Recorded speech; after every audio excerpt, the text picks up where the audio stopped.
Tratamentul multidisciplinar al cancerului în tumorile de organe solide. Numele meu este Mirela Delea și sunt președintele Asociației INTER-ONCO. Mă bucur să vă văd pe toți.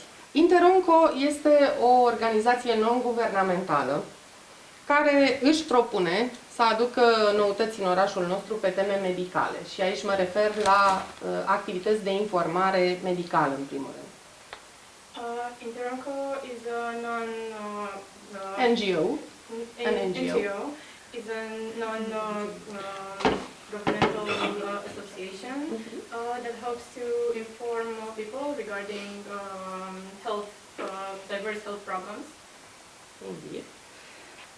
Aș vrea să vă mulțumesc tuturor celor care sunteți prezenți aici și cu permisiunea dumneavoastră să vi prezint și pe oaspeții noștri.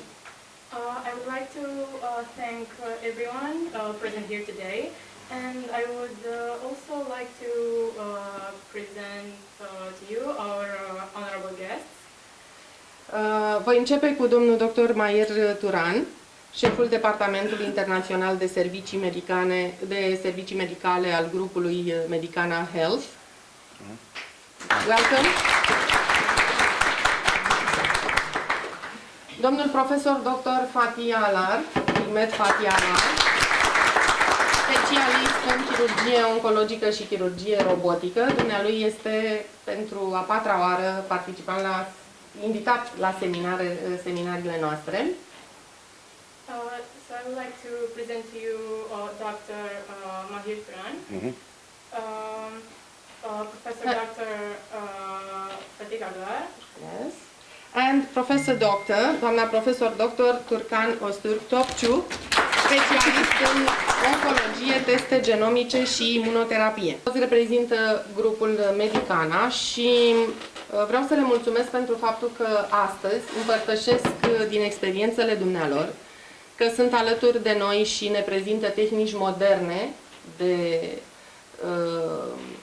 care se folosesc în spitalele Medicana, care se folosesc în medicina modernă și că, de asemenea, ne vor vorbi despre serviciile medicale pe care Medicana le poate oferi pacienților români.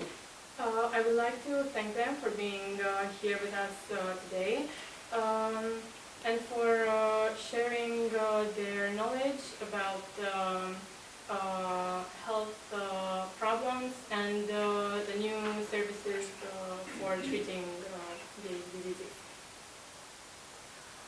INTER-ONCO promovează și susține foarte mult tot ceea ce înseamnă o a doua opinie medicală, însă de data aceasta este vorba despre a aduce la cunoștință cetățenilor orașului nostru ce se poate face atunci când un diagnostic crunt este pus. INTER-ONCO organized this meeting today to let our citizens know what is to be done when a cruel disease is assigned to someone. Știți mulți dintre dumneavoastră și cu siguranță aveți cunoștințe, respectiv membrii ai familiei, care au trecut printr-o perioadă grea și care nu au știut ce drum să apuce. I'm sure many of you, either yourselves or one of your relatives, have been given a certain diagnosis and didn't know which way to go from there.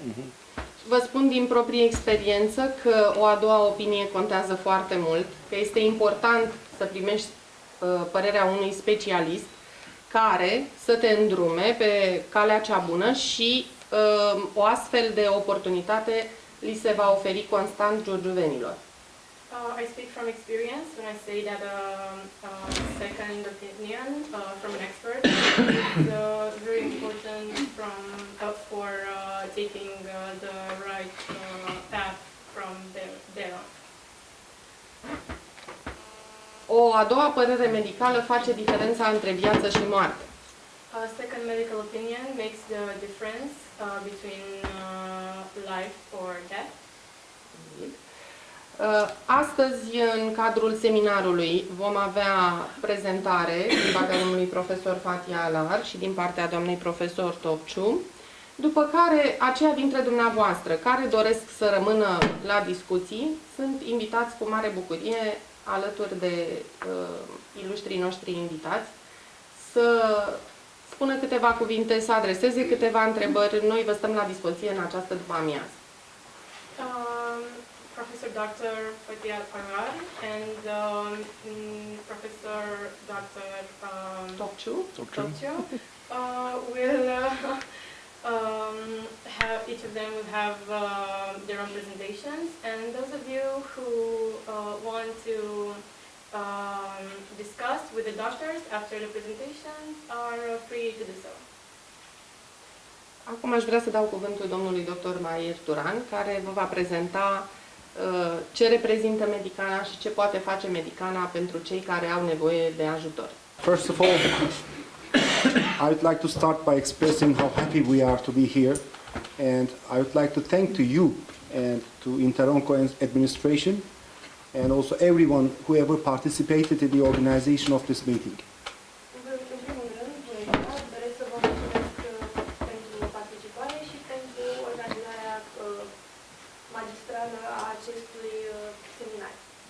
My name is Dr. Mahir Turan. I am also a doctor by origin, but I'm not practicing medicine. I'm working in the management of Medicana Hospitals Group in Turkey. Numele meu este Mahir Turan, sunt doctor de origine, dar nu profesionist și fac parte din grupul medical Medicana. My speech will be so short because the turn is our professors. What I want to say is Medicana is among the top 3 largest hospital groups in Turkey. Speech-ul meu va fi scurt, deoarece am și cei de prezentat, și doresc să menționez faptul că clinicile noastre sunt în top 3 în Turcia. We have been operating for the last 30 years. Am operat în ultimii 30 de ani. And we have 14 hospitals, and we have been having strong relations and connections with Romania and Romanian patients, and we are honored to serve all Romanian patients. We have a department dedicated for Romanian patients so that they feel at home in our hospitals, and we have around 5 million outpatients totally. Avem 14 spitale în Turcia și suntem onorați să menționăm faptul că avem conexiuni foarte strânse cu România și avem un departament în Turcia pentru români ca să se poată simplifica acasă. And we have been making around 400,000 operations every year. Și facem peste 4.800 de operații pe an. We are specialized in some critical branches like oncology, organ transplantation, and so on. Suntem specializați în unele domenii critice, cum ar fi oncologia și chirurgia oncologică. So we hope that this meeting is going to be a start of a upcoming relation, and we will be happy to be here whenever needed. And anyone in this room, in this conference, is more than welcome. We are here to help you. Sper că această conferință să fie un punct de pornire pentru relația dumneavoastră cu centrele noastre medicale și suntem aici pentru dumneavoastră în orice moment. Thank you. The topic today is less is more in oncologic surgery. Subiectul de astăzi pe care voi vorbi este chirurgia oncologică. And I'm going to emphasize this topic by particularly concentrate my topic on colon cancer and the breast cancer. Și voi încerca să pun în valoare acest subiect, vorbind despre cancerul de colon și cancerul mamar. Because all of the solid cancers, we know very much about these two cancers, breast cancer and colon cancer. And as we know in detail, we can control the disease.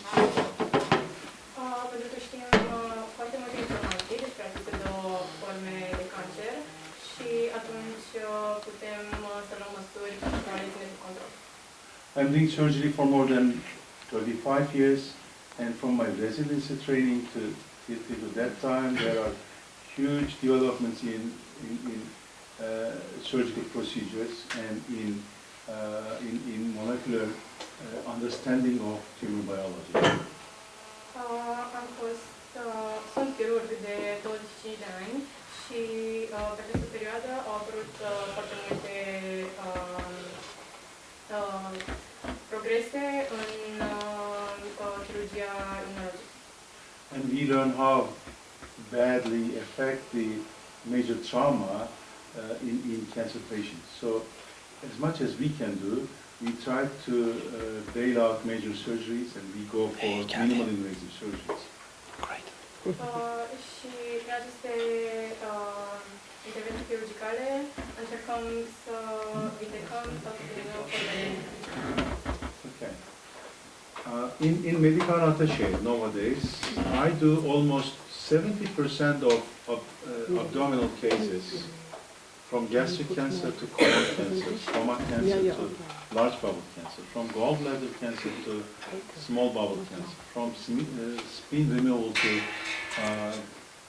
bile duct cancer. Almost 70% of cases is being done by minimal invasive surgery. Foarte multe cazuri și forme de cancer, aproape 17% sunt vindecați sau diminuate prin intervenția chirurgicală. If it's going to be used, I'm going to show you some pictures so you can understand the issue better. Yeah? Yes. Dacă laptopul va funcționa, vă voi arăta de asemenea și niște slide-uri pentru... Do you have any family members or yourself experience with gallbladder removal? Gallbladder removal? I don't have gallbladder. My gallbladder is pathology jar. Do you have any cholecystectomy patient here? Avem pacienți cu colestectomie. Here. Oh. So open surgery or from small holes? From small holes. So that's why I'm asking you, because if we do open surgery, the patient recovery is not good, and we may not discharge the patient within several days. But if we put some small holes, and if we do the surgery from small holes, it causes a very insignificant trauma, and even in the operation day, we can discharge the patient to the home. And this is very good in cancer surgery because if immunity is depressed, the cancer cells may go beyond the original area aggressively. So The other side. The other side. The other side.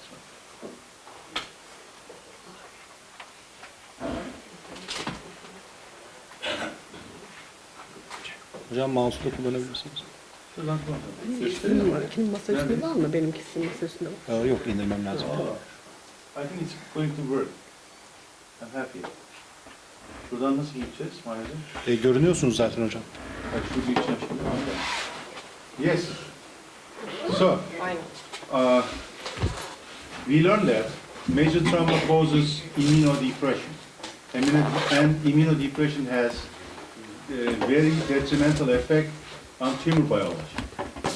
Aflăm din studii că traumele cauzează imunodepresii, că imunodepresiile sunt cele care cauzează boala mai târziu. And from other reasons, we do as much as we can do. We use laparoscopic minimal invasive surgeries, robotic surgeries Folosim chirurgie robotică minim-invazivă in even thyroidectomies, și în thyroidectomii, parathyroidectomies, parathyroidectomii, yeah, adrenal gland removal, adrenal gland tumor removal, îndepărtarea tumorilor de glandele large bowel renale, cancers, esophageal cancers, cancere esofagiale and so forth. și așa mai departe. Yeah, what we do is to put 3 or 4, maybe 5 small Ceea ce holes, facem este să facem 3-4 mici găurele abdominal cavity, în cavitatea in abdominală order to gain access to the surgical site. pentru a putea avea acces în zona operată. Yeah. From small holes, we use some hand devices Folosim niște dispozitive, stil mâini, tiny devices and a Micuțe. tiny camera system, high definition camera system, camere micuțe, camere de luat and vedere we do operations from those small holes. și facem operații prin aceste găurele mici. And the patient doesn't receive a lot of stress, Și pacientul nu este stresat, doesn't experience a lot of pain, nu simte durere and we can discharge the patient within several days. și îl externăm în câteva zile. As the pain decreases, Cu cât scade durerea, we don't need any narcotics, nu avem nevoie de narcotice, and we can say the patient to walk.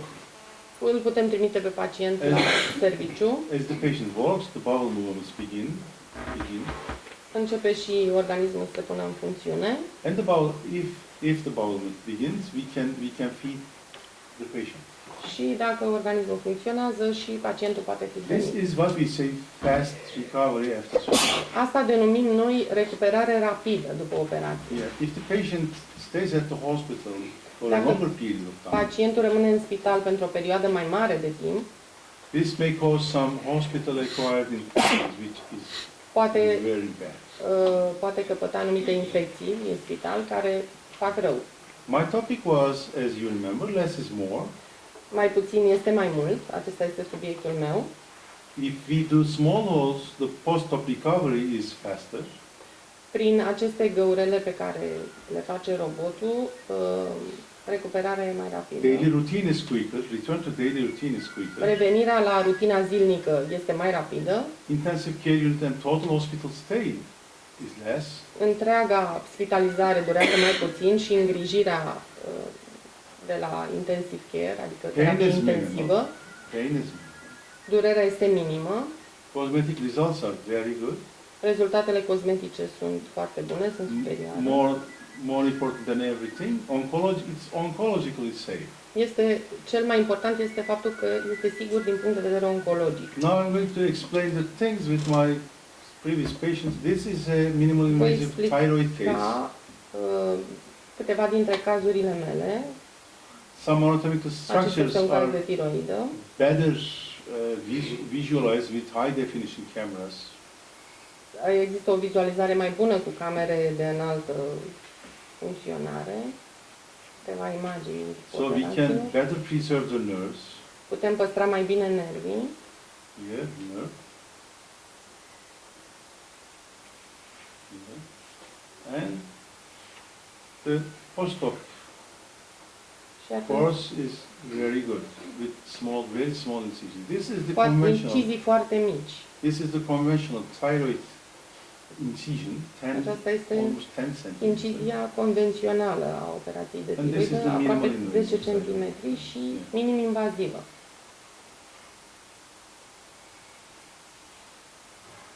Yeah. Nowadays, for more than maybe 15 years, I'm going to use Da Vinci robotic surgery. It's different. De mai mult de 15 ani folosesc acest robotul de Da Vinci. Yeah, robot is not doing the operation, but I'm Nu controlling el the face robot. operația, ci eu controlez robotul. Yeah, here there is a console. You see the surgeon looks something there. Chirurgul se uită Yeah, prin ea. sit there, and the robot is over there, docked on Robotul the este patient. mai departe acolo. Yeah, and the surgeon controls the robot Chirurgul controlează robotul from the console, and the robot does the operation on the patient. și robotul face operația pe pacient. My wrist has 270 degrees of range of motion. Încheietura mea lucrează la 260 de grade mișcare. But the robot has 540 degrees of range of motion. Dar robotul poate lucra la 540 mișcare. I am over 50 years old, and I have some hand tremors. Am peste 50 de ani și poate că am un tremur al mâinii, But robot decreases it. dar robotul reduce, îl oprește. Yeah. And today in my clinic, Mehmet Salih Bilal, professor, very famous one in Astăzi, în Turkey. clinica noastră, un profesor Mehmet Salih Bilal. Hopefully, I think he will come to see and to meet with you Sper că și el va veni să vă future. cunoască în viitor. He is doing robotic cardiac surgery. Face o operație robotică Without pe cutting cardio. If de we, stern. if we don't cut the sternal, Dacă Bun. nu tăiem osul yeah, sternului, the risk is riscul sternal este, bone infection is zero. So riscul can you este zero. imagine the picture? Vă imaginați imaginea, But it's expensive because there dar are este scump, there are a lot of pentru că sunt multe tips for Dispozitive. different type of jobs. pentru There are lucruri diferite. scalpels, there are graspers, there are bipolar electrocautery devices, there are forceful graspers, and there are smooth ones. Sunt diverse dispozitive Because care se folosesc pentru această there is operație. no tactile Pentru sensation. că I nu e cannot feel nimic it. tactil, nu pot atinge nimic. I can feel it by finger, how cold it is, how smooth it is, how. Pot să știu sticla cât este de moale, cât este de tare, But cât este when de I rece. control the robot, there's Dar- only 1 and 0, 1 and 0, 1, 0, 1, 0. Dar nu pot atinge Yeah. decât device-urile. This is robot, 600 kilo, and the Are patient is over 600 there. de kilograme și pacientul este acolo. This is the result. Total, Acesta total, este total large rezultatul. bowel removal. Îndepărtarea And feței. I'm going to reconstruct, I was reconstructing the bowel with internal anastomosis, and the final Am outcome is făcut like that. anastomoză internă și am reconstruit. Yeah. As you may see here, this patient După cum previously vedeți aici, operated because of hepatic tumors. Assumed that he had Am hepatic presupus tumors. că are tumori But hepatice, indeed it was colorectal cancer metastasis dar a fost de fapt un to the cancer liver. colorectal. So Metastaze la what I picat. did is to remove Deci the ceea ce am entire făcut, colon am scos without- întregul colon, without cutting the abdominal wall, fără să-i tai even though the cavitatea patient, abdominală, even deși though the patient pacientul has previously operated. So this is another fusese patient. operat anterior. As I remember, this patient was from Yekaterinburg, Russia. Acest And- pacient a fost din yeah. Rusia, din câte mi-am Yeah, amintesc. we removed the uterine body with the large bowel Am scos toată zona uterină and extracted them from the vagina, natural orifice și l-am surgery. extras prin vagin. As you may see here, there is no cut site, and the După cum patient vedeți, nu discharged este nicio tăitură 3 or 4 days ago. și pacientul a 4 fost days ago. externat după 3-4 zile. Yeah. This is a total pelvic exaltation case from Constanța. She is now a grandmother of 2. Yeah, I'm O very happy bunică a doi to nepoți, see her in un Istanbul. caz cu Last year, she's fine now Tragere pelvică. after 9 years. So, and what is it? What is it? Can you This is an esophagus. este un esofag, ceea ce vedeți. What we did is, Ceea ce am how făcut, happy, see how happy. vedeți ce fericit sunt, What we did is to remove the esophageal cancer and to put the am gastric îndepărtat anastomosis cancerul and the esofagian patient is there. și pacientul este acolo. Okay. Cancerul de sân. My second topic is breast cancer. Breast cancer is a unique cancer that Este un cancer unic. that we understand the biology of breast cancer is very good than Biologia cancerului de sân cancer. este foarte bună. every cancer we know. This is interesting cancer, Este un cancer interesant and the improvements in the therapy is și that much îmbunătățirile high. în terapie And- sunt atât de yeah. mari, de And, multe. and if this cancer is diagnosed earlier, Și dacă acest cancer este diagnosticat almost din nobody timp, dies because of it. aproape nimeni nu moare din cauza My, lui.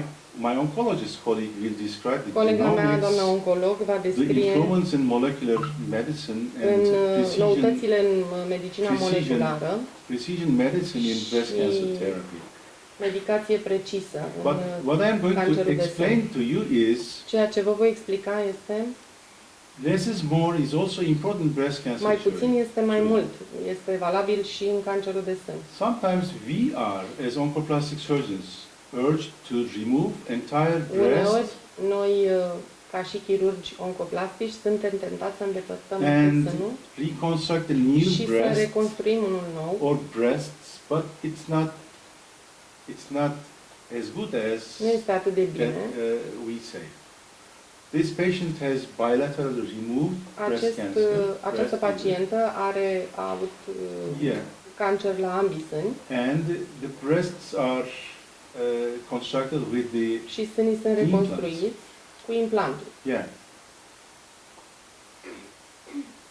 But in order to make a breast cancer surgery, Dar pentru a face o operație la one sân, should complete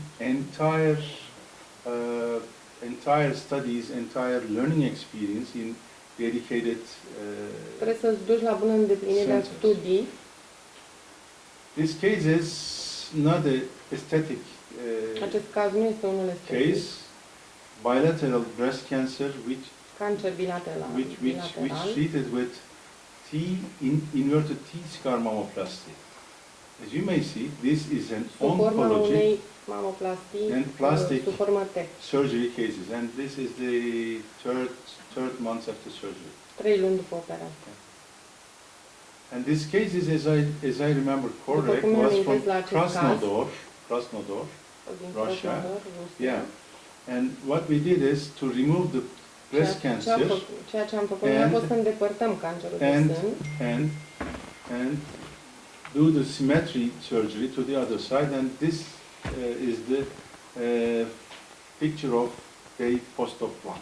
și aceasta este imaginea după postoperatorie 1. Almost 35% of cases, Aproape breast cancer 35% dintre cazuri diagnosed without any lump, sunt any feeling lump, diagnosticate only diagnosed with very small, tiny calcifications prin descoperirea unei calcificări micuțe, with mammography. cu mamografie.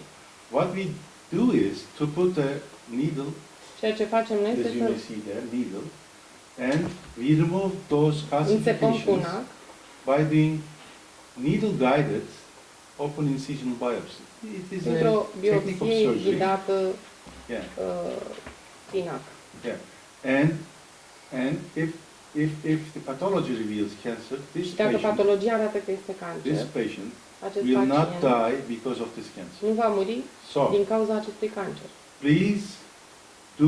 please obey your local health authorities' recommendations about Deci mammography. mergeți la autoritățile locale In my și faceți country, mamografie. After 40 years of age, După every vârsta de woman 40 de ani în should Turcia, have annual mammography. fiecare femeie ar trebui să aibă o mamografie anuală, să facă o mamografie anuală. According to Taylor's trial, În conformitate cu we know Taylor's that trial, almost 70% of breast cancer cases știm că 70% dintre needlessly cazurile de cancer la sân received chemotherapy. Needlessly received chemotherapy. primesc chimioterapie. Yeah. But we don't know Dar nu știm the 30% of cases.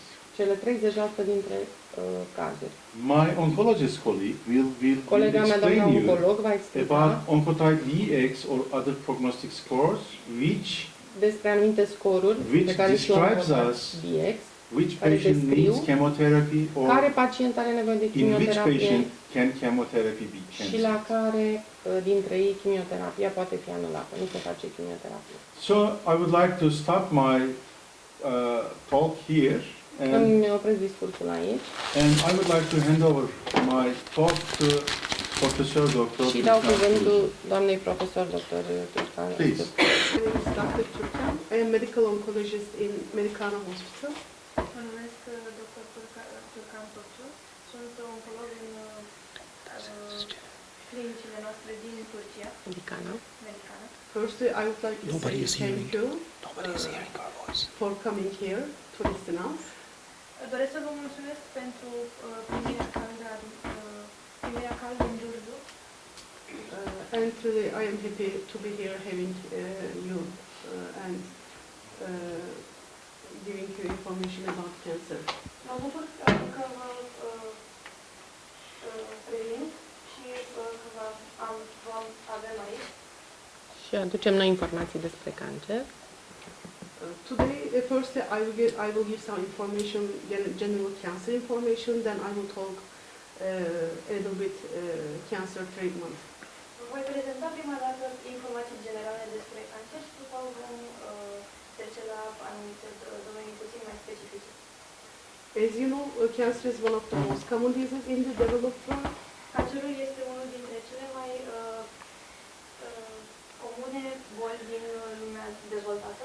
Unfortunately, 1 in 4 deaths are due to cancer, Unul din 4 decese sunt cauzate de cancer.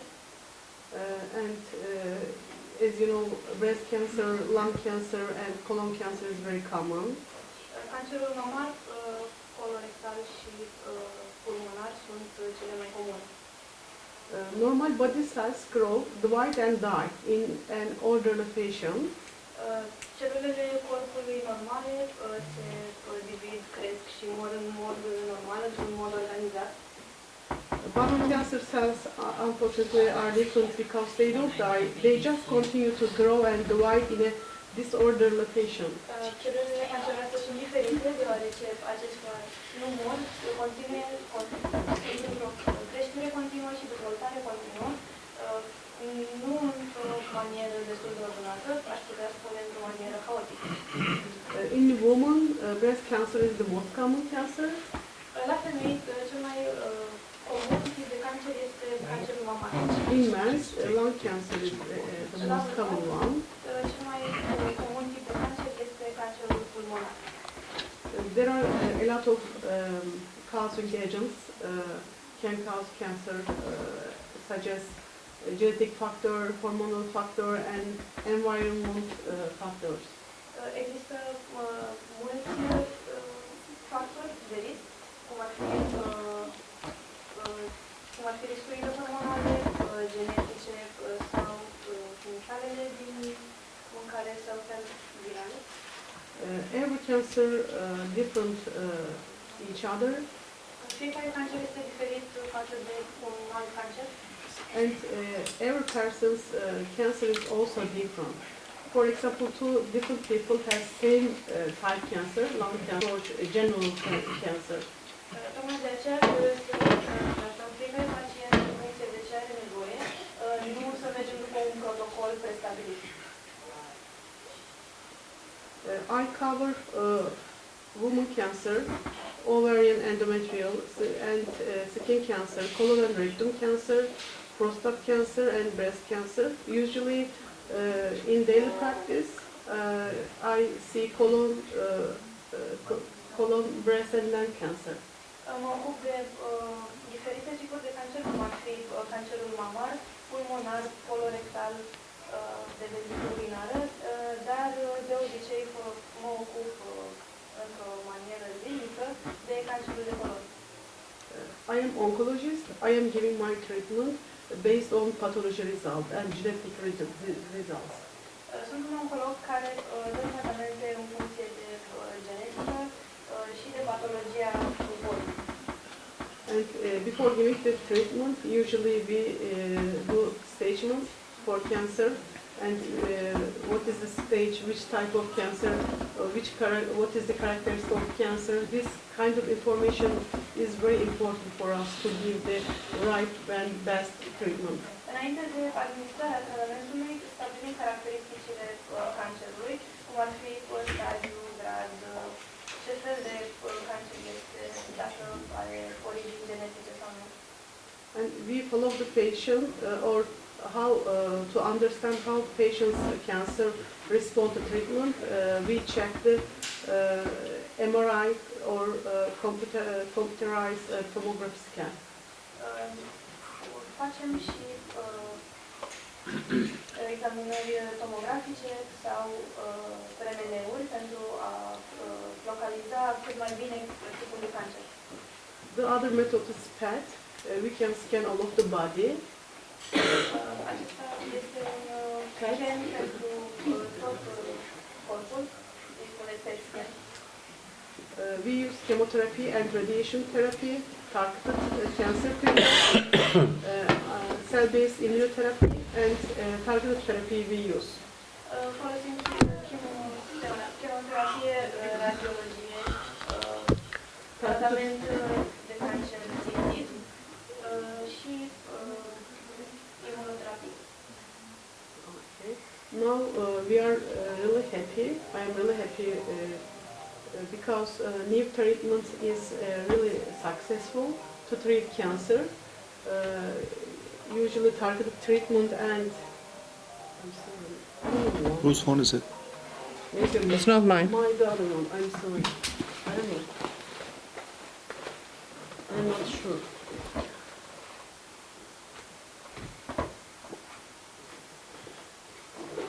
I'm sorry. It is new treatments are really successful to treat patients' cancer, and in our facility we can do this kind of treatment. Mă bucur foarte tare pentru că aceste tratamente sunt foarte utilizate, dar au și un efect foarte bun asupra pacienților noștri. Terapia simplă sau alte chemioterapii. Sometimes we are succeed, we can recover the patient, sometimes we cannot, you know. It depends on patient's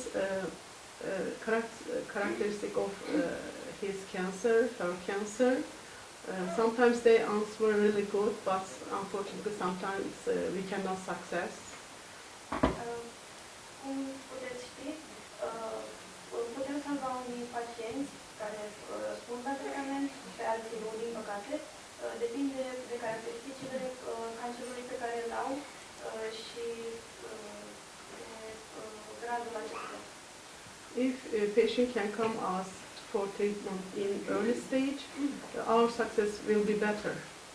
Dacă pacientul vine la debutul cancerului, atunci tratamentul va fi foarte responsiv. As you know, cancer treatment has some side effects. Tratamentul de cancer are anumite efecte adverse. We are really can manage most of them. Le gestionăm pe majoritate. Such as nausea, vomiting, or pain, we can manage it very well. Cum ar fi greasa, stările de vomă sau de amețeală, acestea pot fi gestionate foarte bine de către noi. I would like to show some picture from our facility. Aici vă arăt fotografii din clinica noastră, Chemotherapy unit here. din Unitatea de unitatea de chimioterapie. chemioterapie. Somebody, our employer, prepared the medication in this unit. Angajații noștri pregătesc tratamentul în aceste incinte. When a patient can come to the clinic, usually we check his pathology prepared again to understand better which kind of cancer she or he has and what is the characteristic of cancer. Când un pacient vine la noi în clinică, noi îl testăm din nou cu diferite analize, diferite teste, pentru a stabili caracteristicile tipului de cancer. If we can analyze very well, we can treat well. Dacă analizăm foarte bine, putem trata foarte bine. There are a lot of different targeted, EGFR, FGFR, there are a lot of targeted for us, and most of them have medication.